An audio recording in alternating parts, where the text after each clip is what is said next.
Let's talk. Giles Brown. Churchill's Angel. The life of SIS agent Hazel Jicky Smith. Her name was Hazel Smith, but everybody called her Jicky. Whether it was a cover name or affectation, she never said, but it was also the name of her favorite perfume from the historic French perfume house. She is the subject of a fascinating book called Churchill's Angel, The Life of SIS Agent Hazel Jicky Smith. And it's by Nicoletta Maggi. I hope I'm getting that. Oh, Maggi. And Nicoletta joins me live on the line now. Nicoletta, good morning to you. Good morning. Hi. Thank you for inviting me. The pleasure is all. Is it Maggi? Is it Maggi? How am I getting your name right? Maggi. Well, in Italian, pronounce it Maggi. Maggi. And whereabouts? So it's I'm Italian. So tell me a little bit about who Hazel Jicky Smith was. She was an agent, a secret agent, but her biography is very rare because whilst you find a lot of biographies of female agents of the Second World War, of the Special Operations Executive, the service organized and founded by Winston Churchill in 1940, she was an agent belonging to the Secret Intelligence Service, which is now called MI6, and that was found in 1909 by Cumming Smith. So it's very, very rare to find a biography of a female agent of the Secret Intelligence Service of the Second World War. It's almost impossible to find biographies like this one. And so she was living then afterwards. Pardon me? Yeah. So she's British. Where does she originally come from, and how does she, what is she doing when war begins, when war starts? Well, she was born in Harpenden in Hertfordshire, which is around half an hour from London by train. Yeah. But when she was 14, she went and studied. She was rich. She was born in a wealthy family. Her father was very rich. She has a very beautiful mansion in Harpenden. And when she was 14, she went and studied in Brussels. Here she studied university as well. And she was the scholar of Madame Teilhard, who was a disciple of Carl Jung, because she was expert in graphology. And then soon afterwards, she went to Paris. And she used to work for the British Embassy before 1940, but also after the war started, when all the staff of the British Embassy went back to England, she remained in Paris because she was an undercover agent. And she had to summon all the information, economic, political, intelligence information, and then to give it to refer to the British government. Plus, she was expert in graphology, so she had to control, according to the handwriting of someone, if she or he was weak, was strong, and then she had to refer to the British police and say, hey, listen, he is weak, so it can be corrupted, or, things like that, which was very important also those years. But also now there is a revival because, for instance, there are many companies who are employing people according to their handwriting. Mm-hmm. Plus, because they can see your personality. Plus, she was an expert in MI14, which was very important in those years, but also now, because this is a branch of MI6 of SIS. It was called SIS, Yep. which is responsible for the communication through carrier pigeons. And let's remember that the D-Day was also helped by the communication with carrier pigeons. So she was really an expert all in the field. And she stays in Paris, but she is obviously regarded by the Germans as being no threat then. So she's not a threat, because otherwise you would think she would have been arrested immediately. I mean, she must have been very...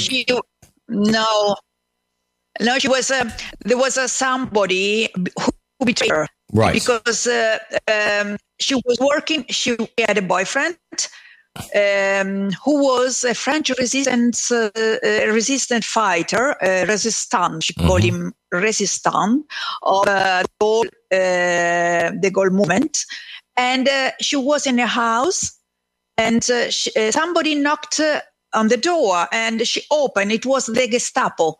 And they took her. She recorded the story with pain, with a lot of pain, because they took her, brought her to Avenue Foch, which was the Gestapo headquarters in Paris. Place. Yes, indeed, very, very famous. Yeah. Yes, she was. She was sort of beaten, and then she was. Carried into prison to Fresnes, and she was heavily pregnant, and she was beaten, and then she is one of the very few British agents who succeeded in escaping, in going away from the prison and from the clutches of the Germans. So she was also very, very smart. Yeah, I mean, this was a quality. Yeah. Pardon me? I was going to say, I mean, she manages to get away from this infamous Gestapo prison in the Avenue Foch, and she's beaten. She's a pregnant woman. It's quite amazing how she manages to get away to survive, huh? Yeah, she used a trick. I don't know if I should tell it. They can read the book. They can read the book. They can buy the book. Exactly. So she's very, very smart. It's very, very smart. She says she survives the war. She's an important person, but then she comes to Italy. I mean, how do you know about her, Nicoletta? Where does your story cross?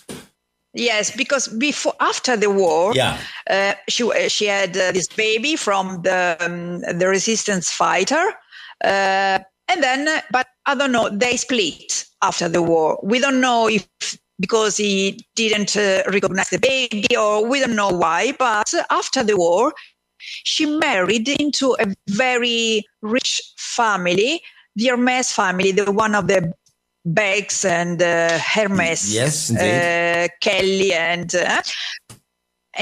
and then there she used to meet very important painters, writers.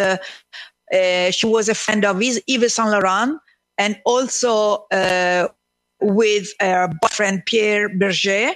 She had met Magritte. And she was very, very friend with famous painter Bernard Buffet. But after a while, she got sick and tired of that kind of life, because for her, adrenaline was sort of part of her life now. And she left him. She decided that, and her husband had recognized as her son. So it was really very nice. Out of the blue, she said, no, I'm not comfortable with that too comfortable life. Okay. So she sort of left him. No, she said, when I asked her why, she said, because there was no more passion. She always was looking for romance and falling in love. She was romantic, such a romantic lady. Then she started traveling, and especially she went to Italy, and she used to work also for the UN in Rome. But in one of these sort of trips, she met a man who was much younger than she, and who lived in the Conero Riviera near Ancona by the sea. She fell in love with him. He was a printer for a local newspaper, Corriere Adriatico. She was really very in love with him, and she left everything, Rome, and he was not rich at all. He was a printer. Yeah. Then she also got bored there, and so she opened an antique shop. She lived in Sirolo, where Sirolo is by the sea, is a fantastic place in the Riviera. And then she bought a shop, and she because she was very smart, intelligent, but she had culture. So she opened a shop of an antique shop. Yeah. In the center of Nomana, and I am from Nomana. So when I was a student, I used to enter that shop just because I was curious. But then one day she told me, listen, write something on the paper for me. So I said, I didn't understand why. And I wrote it, but I didn't know that she was an expert in graphology. So she wanted to know how I was, but I didn't understand that. After that day, she invited me at home for tea, and we had become friends. And she was corrected my English homework. She was correcting my pronunciation and my English. And, she didn't like when somebody was using, for instance, idioms. Everything had to be perfect English. And so this is why we have become friends. But I didn't know who she was. Then when she was around 90, well, I had not said just that she knew many, many languages. Yeah. That she originally, she was reading books and books and books. Out of the blue, she said, listen, I started learning Russian. And it was around 2007 And I asked her, what, at your age in Nomana and Sirolo, why are you studying Russian? And she said, you never know, it would be useful. But in those years, I thought she was sort of eccentric. Yeah. I didn't, she was sort of seen in hands. Then when she was in her 90s, because she kept on telling that she was tortured by the Nazis, by the Gestapo. So one day she asked me, but Nicoletta, do you know why I was tortured? And I said, because the Gestapo, I thought they were crazy and nasty. And I said, no, because I was an agent. I was a secret agent. I had a shock almost because nobody in the town of Siro knew anything about it. Nobody knew. And so I said, what? And she said, yes. And listen, there in that box, you will find my diaries. They were written and also their address book. So I kept everything. Then when she died she was 97 in 2011. Wow. Right. I had everything. Yeah, she died, but she was still very, very smart and Excellent. clever. Yeah, I didn't tell anyone, I swear, about it. Because, first of all, she had signed the Official Secret Act. And so I knew what it was. Even if I'm not British, I was scared anyway, because I said, I was really scared. Then when I had their diaries and I decided to write something, not to lose everything. One day I called up her best English friend, Dorothy Varty, who also had a house, a mansion in Conero Riviera. Said, listen, I'm going to write a book on Jicky because maybe you don't know who she was. And she said, I knew who she was, but I didn't tell anyone, So I found out that Dorothy knew that Jicky was a secret intelligence service agent. She didn't tell anyone except her daughters and her son. So we were just the two people who knew who Jicky was. And then afterwards, I wrote the first edition. It's an amazing story anyway. I mean, just to have this woman who comes to a little place in Italy for love and with the printer of the paper, but she's left, the bohemian life and friends of Yves Saint Laurent and famous French. That's a story. That's a good enough story. Full stop. But then to find that she just speaks these languages and she's got an antique shop and she just turns out to be a secret agent. I mean, you couldn't have written the Hollywood movie like this, could you, Nicoletta? Yeah, I hope so. Because I think first of all, she didn't get any prize because, she was very secret. She didn't tell anyone who she was because she didn't get any medal, no recognitions, no comment. And this is not right. She was tortured like the other agents, but those belonging to the Special Operations Executive, all of them were recognized and they got medals, they got everything, but she didn't. So now, at least she just have a plaque because I asked for a plaque at the Cultural Circle of Sirolo. Yeah. And now in 2022, there is a plaque where she used to live. But this is not enough. I expect something from the British, that they should recognize her sacrifice. She was tortured by the Nazis for the government. Now they must do something for her. At least, I'm dreaming of a movie because everybody must know her sacrifice. And also because she is a role model, except now, in these times of war, we must see what she went through. She didn't back down. She was just a young girl. She was an ordinary girl full of dreams and hopes. But when the war started, she didn't back down. She said, okay, I'm here. I will fight. So I think it's not right that nobody recognizes her. This is why I'm hoping for something more. The book is called Churchill's Angel, The Life of SIS Agent Hazel Jicky Smith. It's by Nicoletta Maggi, who we're speaking to today. Nicoletta, do you have... yes, I can see you're holding the book up.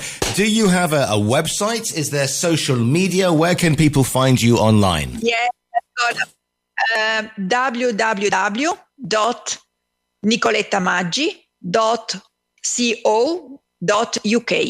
And under considerations, you can find all my articles, my interviews, the photos, for instance, of the unveiling of the plaque, the TV news and also where she's buried, her tomb, everything. So you can find everything there. And I keep it sort of like a diary. Ah, wonderful. And also along with other articles. And also, listeners, you can order it from our own virtual bookstore. Just click on the front cover. You'll see it on our website, and that will get the book sent to you. The book is called Churchill's Angel. It's by Nicoletta Maggi. Nicoletta, it's been an absolute pleasure to speak to you this morning. Thank you very, very much. Thank you for this